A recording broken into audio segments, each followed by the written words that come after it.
नमस्कार, मी राजेंद्र कुमार जाधव. दामाजी न्यूज मध्ये आपल्या सर्वांचे स्वागत. बातमीपत्राच्या सुरुवातीला पाहूया हेडलाईन्स. उजनीचं पाणी धोकादायक, प्यायल्याने कॅन्सरची शक्यता.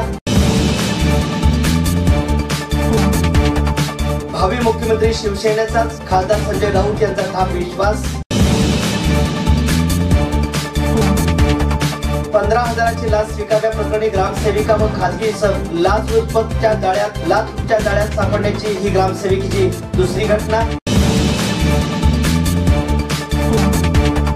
आधुनिक तंत्रज्ञानाच्या वापरातून शेतकऱ्यांच्या उत्पन्नात वाढ होऊ शकते. पद्मश्री डॉक्टर कोटा हरिनारायण यांचे प्रतिपादन. स्वेरी टेक्नो सोसायटल 2018 या दुसऱ्या आंतरराष्ट्रीय तंत्र परिषदेचे उद्घाटन.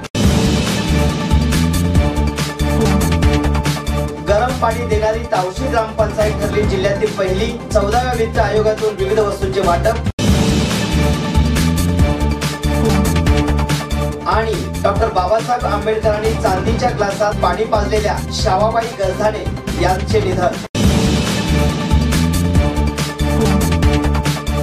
आता पाहूया सविस्तर बातमीपत्र. सोलापूर जिल्ह्यातील उजनी धरणातील पाण्यामुळे कॅन्सर होण्याची शक्यता असल्याची धक्कादायक माहिती समोर आली आहे. उजनी धरणातील पाण्याचा सोलापूर विद्यापीठाने शास्त्रशुद्ध अभ्यास केला असून या चाचणीत पारा, शिस आणि अनेक रासायनिक घटक आढळून आले आहेत.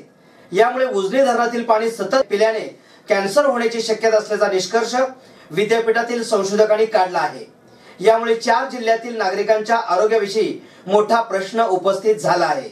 उजनी धरणातून सोलापूरसह उस्मानाबाद, पुणे आणि अहमदनगर जिल्ह्यातील काही तालुक्यांना पाणी पुरवठा केला जातो. सोलापूर, पंढरपूर, बार्शी, सांगोला, मंगळवेढा, अक्कलकोट, कुर्डेवाडी, करमाळा आणि उस्मानाबाद या शहरासह 400हून अधिक गावांना या धरणातून पाण्याचा पुरवठा केला जातो. मात्र हे पाणी माणसं आणि जनावरांसाठी पिण्यायोग्य नाही असा निष्कर्ष निघाल्याने खळबळ उडालेली आहे.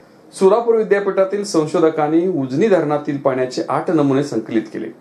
एका टीमने पाण्याचे रासायनिक पृथक्करण केलं. पाण्यात dissolve oxygen, biochemical oxygen, chemical oxygen demand, nitrate आणि सल्फेट आढळून आले असल्याची संशोधकांनी सांगितलेलं आहे. भीमा नदीच्या खोऱ्यावर उजनी धरणाची जोपासना होते. पुणे, भिगवण, इंदापूर इथल्या औद्योगिक वसाहतीतून दूषित पाणी धरणात येऊन मिळते. आजूबाजूच्या शेतीला दिलेली खते, कीटकनाशके मिश्रित पाणी धरणात येऊन धरणातील पाणी दूषित होते. सध्या धरणात शिशे, पारा आणि अत्यंत घातक रासायनिक घटक आढळून आले आहेत, असे प्रकल्प संचालक डॉक्टर गौतम कांबळे यांनी सांगितलेले आहे. शिवसेना पक्ष मजबूत असून आगामी निवडणुका शिवसेना स्वबळावर लढणार आहे आणि होणारा मुख्यमंत्री ही शिवसेनेचाच असेल असा आत्मविश्वास खासदार संजय राऊत यांनी व्यक्त केला. अयोध्येतील आंदोलनानंतर पंढरपूर येथे होणारी शिवसेना पक्षप्रमुख उद्धव ठाकरे यांची सभा ऐतिहासिक होईल असा विश्वास त्यांनी यावेळी व्यक्त केला. ते पंढरपूर येथील पत्रकार परिषदेत बोलत होते. खासदार संजय राऊत म्हणाले, शिवसेना पक्षाने महाराष्ट्राच्या सत्तेत आपल्या स्वतंत्र अस्तित्वाची चुणूक दाखवीत 5 वर्ष पूर्ण केली आहेत. येणाऱ्या निवडणुकीच्या पार्श्वभूमीवर शिवसेना राजकीय रान तापवू लागली आहे. अयोध्येतील माननीय उद्धव ठाकरे यांच्या राम मंदिर बांधण्याच्या आंदोलनानंतर सेनेची महाराष्ट्रातील पहिली सभा पंढरपूर येथे येत्या 24 डिसेंबर रोजी होत आहे. येथील चंद्रभागा मैदानावर ही सभा होणार असून ही सभा ऐतिहासिक होणार असल्याचा दावा खासदार राऊत यांनी पत्रकार परिषदेत केला. महाराष्ट्राच्या विधिमंडळात शेतकऱ्याची कर्जमाफी, राम मंदिर, शेतमजुरांचा प्रश्न आदीवर शिवसेनेत सत्तेत राहूनही प्रहार केला. अयोध्येतील आंदोलनातील शिवसेनेस धार्मिक प्रतिष्ठान प्राप्त झाले. या आंदोलनाची दखल देशासह जगभरात घेतली गेली. अयोध्येतील आंदोलनाच्या यशानंतर शिवसेनेचा आत्मविश्वास जोरदार वाढल्याने खासदार राऊत यांच्या वक्तव्यावरून दिसून येत आहे. 5 राज्यातील निवडणुकांनंतर केंद्र सरकार 4 लाख कोटीची कर्जमाफी शेतकऱ्यांना देण्याची शक्यता आहे. ही कर्जमाफी गेली 5 वर्ष शिवसेनेने सरकारवर दबाव आणण्याचे घोतक असल्याचे खासदार राऊत यांनी यावेळी बोलून दाखवले. राम मंदिर आणि राफेल मुद्द्यावर बोलताना त्यांनी हे प्रश्न कोर्टाने सोडवायचे नसून संसदेत मिटले पाहिजेत हे सांगून शिवसेना संबंध देशात पक्ष वाढवण्यासाठी कार्यरत असल्याचे सांगितले. बालाजीनगर येथील अंगणवाडी वॉल कंपाऊंडच्या केलेल्या कामाच्या बिलाची रक्कम 97,000चा चेक काढण्यासाठी 15,000ची लाच स्वीकारताना ग्रामसेविका अर्चना लक्ष्मण केंदुळे वय 36 राहणार गुंगे गल्ली मंगळवेढा व खासगी इसम तानाजी मनोहर रोकडे वय 45 राहणार मुळवी या दोघांना सोलापूरच्या लाचलुचपत प्रतिबंधक विभागाच्या पथकाने पंचायत समिती कार्यालयाच्या आवारात रंगेहात पकडले आहे. दरम्यान लाच घेताना सापडण्याची सदर ग्रामसेविकेची ही दुसरी घटना आहे. बालाजीनगर येथील अंगणवाडीचे वॉल कंपाऊंड 14व्या वित्त आयोगातून केले होते. या कामाचे 97,000चा चेक काढण्यासाठी ग्रामसेविका अर्चना केंदुळे हिने 15,000 रुपयाची लाचेची मागणी केली होती. याबाबत तक्रारदाराने दिनांक 13 रोज सोलापूर येथील लाचलुचपत कार्यालयात तशी तक्रार नोंदवण्यात आली होती.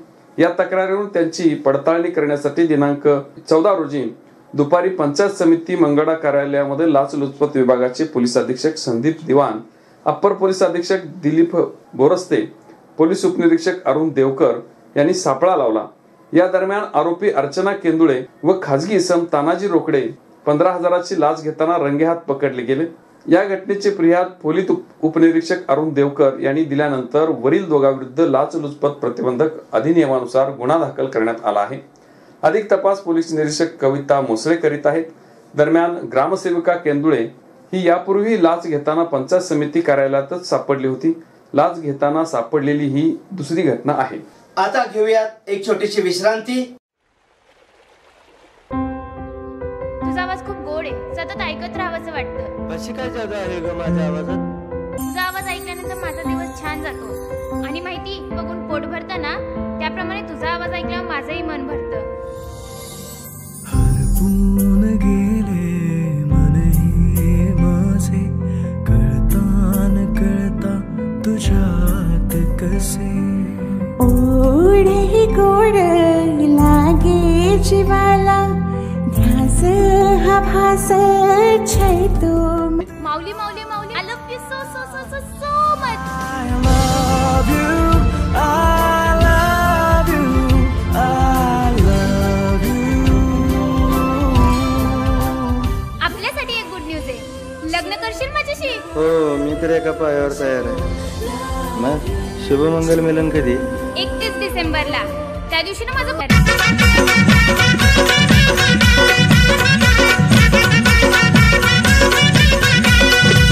ये लग्नाला मी तयार आहे ग आता रिकामा ग. अग लग्नाला मी तयार आहे ग आता रिकामा ग. तुझ्या आईचा नवरा माझा मामा ग, मामा ग. तुझ्या आईचा नवरा माझा मामा ग. जिंदाबाद बजरंग बाय जिंदाबाद.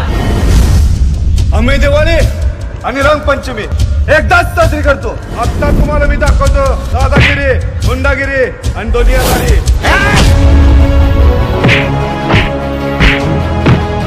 पुष्पांजली इज माय हार्ट.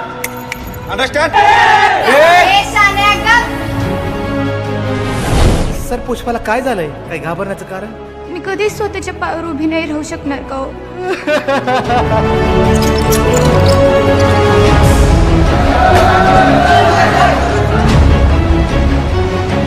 ती माझी नाही ना, मग कोणाची?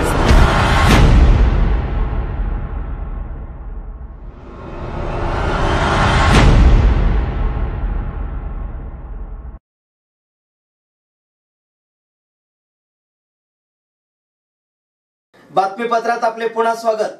शेती हा भारतीय अर्थव्यवस्थेचा कणा असून भारतीय शेतीमध्ये विविध आधुनिक तंत्रज्ञानाचा वापर होणे आवश्यक आहे. भारतातील भूजल पातळी वरचेवर कमी होत आहे, तेव्हा उपलब्ध पाणी साठ्याचा जपून वापर करणे आवश्यक आहे. शेतातील विविध कामे ड्रोनच्या माध्यमातून परिणामकारकपणे केली जाऊ शकतात. इमेज प्रोसेसिंग, आर्टिफिशियल इंटेलिजन्स अशा अनेक आधुनिक तंत्रज्ञानाचा वापर कृषी क्षेत्रात करून शेतकऱ्यांच्या उत्पन्नात वाढ होऊ शकते, असे प्रतिपादन या आंतरराष्ट्रीय तंत्र परिषद उद्घाटक व भारताच्या पहिल्या लाईट कॉम्पॅक्ट एअरक्राफ्टचे मुख्य डिझायनर पद्मश्री डॉक्टर कोटा हरिनारायण यांनी केले आहे. स्वेरीमध्ये टेक्नो सोसायटल 2018 या आंतरराष्ट्रीय तंत्र परिषदेच्या उद्घाटन प्रसंगी प्रमुख पाहुणे म्हणून पद्मश्री डॉक्टर कोटा हरिनारायण उपस्थितांना मार्गदर्शन करत होते. कार्यक्रमाच्या अध्यक्षस्थानी सोलापूर विद्यापीठाच्या कुलगुरू डॉक्टर मृणालिनी फडणवीस या होत्या. यावेळी कुलगुरू डॉक्टर मृणालिनी फडणवीस म्हणाल्या की अशा समाज उपयोगी आंतरराष्ट्रीय तंत्र परिषदेचे आयोजन उत्तमरित्या केल्यामुळे स्वेरी अभिनंदनास पात्र आहे. स्वेरीने उचललेले हे पाऊल नक्कीच नवसंशोधकांना प्रेरणा देणारं व राष्ट्र विकासाच्या कार्यात हातभार लावणारे आहे. तंत्रज्ञानातून आश्चर्यकारक गोष्टीची निर्मिती होते. तंत्रज्ञानातून निर्मित करण्यात आलेल्या विविध सोयी सुविधांच्या आधारे आजचा मानव आपली प्रगती साध्य करत आहे. टेक उद्योजक, टेक स्टार्टअप, टेक्नॉलॉजी ट्रान्सफर तसेच तंत्रज्ञानातील कार्यकुशलता व गुणवत्ता या गोष्टी देशाच्या विकासासाठी अत्यंत महत्त्वाच्या आहेत. Understand first from the point of view of the national development as well as the development of our society as a whole. I will take some of the issues which is very important to understand that how technology is helping out. Rather, it is if it is properly implemented, it will be going to be wonders for coming young minds of the society. Take first part, that is education. Considering e-learning, satellite instrumentation and then television experiment which is launched way back in 1975, we can say the lot of programs has been targeted that time. It could reach to 2,330 villages in India. But now 91% of the villages has been covered through such type of activities, and therefore we can say the EduSat which is set by ISRO, it is also important to introduce the HASP Institute. Please, sir. Good morning, one and all. President of this inaugural session, Honorable Vice Chancellor Dr. Murlanili Fadnavis Madam, Solapur University, Solapur. Chief guest and inaugurator of the conference, Padma Shri Dr. Kota Harinarayan, Chief Designer of Light Combat Aircraft, President of our Swedi family, Professor Nadagowda, all the distinguished keynote speakers, members of our management team, participants from academia, research organizations and industries, representatives of print and digital. Professor and Director of TIS Institute for Manufacturing System, Texas A&M. We would also like to welcome our other keynote speaker, Dr. Maria, Dr. Jarvis from Technical University of Sofia, Bulgaria, Dr. Armin Haq, Indo-German consultant, Dr. K. Rajanna and Dr. J.M. Chandrakishan from IISc Bangalore, Honorable Dilip Pithadia, Chairman Pithadia Foundation USA, Dr. Hemant Sode and Dr. R. Balasubramanian, scientist from BRC Mumbai, Dr. Ajit Patankar, former Head Technology Transfer Division, BRC Mumbai, Dr. V.V. Mahajani, former Professor ICT Mumbai, Dr. Gulshan Redhan, former Senior Scientist BRC Mumbai, Dr. B.H. Shrikant from Green Flame India Private Limited, Dr. Dinesh Singh Thakur from Tavashi तालुका पंढरपूर येथे जिल्ह्यातील पहिल्या solar water हीटरचे उद्घाटन व 14व्या वित्त आयोगामधून तावशीतील जिल्हा परिषद शाळा व अंगणवाडीसाठी लागणाऱ्या शालेय पोषण आहारासाठी उपयुक्त असणाऱ्या गॅस, कुकर, पातेले, वजन काटे, फिल्टर, खुर्च्या, पिंप, फॅन अशा विविध साहित्य वाटप कार्यक्रम तावशी ग्रामपंचायत कार्यालयात पार पडला. गावातील 7 अंगणवाड्यांना साहित्य तर 7 शाळांना पिण्याच्या पाण्याचे आरो फिल्टर व जिल्हा परिषद प्राथमिक शाळा तावशी यांना 50 लिटर पर्यंतचा मोठा पाण्याचा फिल्टर देण्यात आला आहे. या कार्यक्रमाच्या अध्यक्षांनी पंढरपूर पंचायत समितीचे सभापती राजेंद्र पाटील हे होते. तावशी ग्रामपंचायतीने केलेल्या नाविन्यपूर्ण उपक्रमाचे उपस्थित मान्यवरांनी कौतुक केले. अशा प्रकारे 14व्या वित्त आयोगाच्या निधीचा सदुपयोग करावा असे सभापती व गट विकास अधिकारी यांनी सांगितले. तसेच 1 रुपयाला 5 लिटर व 5 रुपयाला 25 लिटर गरम पाणी या जिल्ह्यातील पहिल्या वॉटर हीटरची ही सर्वात स्तुती केली. गावाच्या विकासासाठी ग्रामपंचायतीच्या माध्यमातून विकास साधला जातो. यासाठी केंद्र शासन आणि राज्य शासन यांच्या योजना आता थेट ग्रामपंचायतीला मिळत आहेत.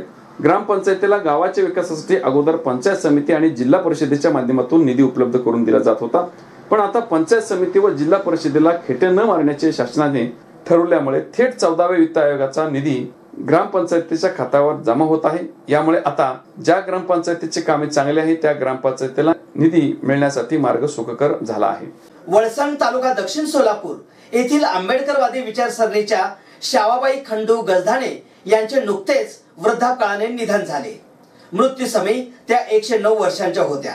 त्यांच्या पश्चात 4 मुली, जावई 30 नातवंडे असा परिवार आहे. भारतरत्न डॉक्टर बाबासाहेब आंबेडकर यांनी वळसंग गावाला 24 एप्रिल 1937 रोजी भेट दिली होती. त्या काळात गावामध्ये स्पृश्य अस्पृश्य भेद होता. बाबासाहेबांच्या हस्ते एका विहिरीतील लोकार्पण करण्यात आले होते. त्यावेळी बाबासाहेबांचे औक्षण करणाऱ्या आणि बाबासाहेबांनी स्वतःच्या हाताने रेशमी दोऱ्याने आणि चांदीच्या ग्लासाने आडातील पाणी शेंदून दिले. त्याच ग्लासात पाणी भरून त्यांनी लहान असणाऱ्या शावाबाईला स्वतःच्या हाताने पाणी पाजले होते. पुन्हा एक नजर हेडलाईन्सवर. उजनीचं पाणी धोकादायक, प्यायल्याने कॅन्सरची शक्यता. भावी मुख्यमंत्री शिवसेनेचाच, खासदार संजय राऊत यांचा ठाम विश्वास. 15,000ची लाच स्वीकारल्याप्रकरणी ग्रामसेविका व खासगी लाचलुचपतच्या जाळ्यात सापडण्याची ही ग्रामसेविकेची दुसरी घटना.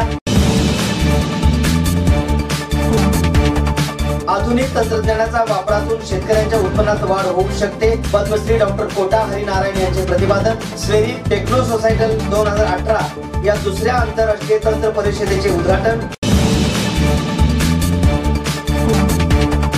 गरम पाणी देणारी तावशी ग्रामपंचायत ठरली जिल्ह्यातील पहिली. 14व्या वित्त आयोगातून विविध वस्तूंचे वाटप.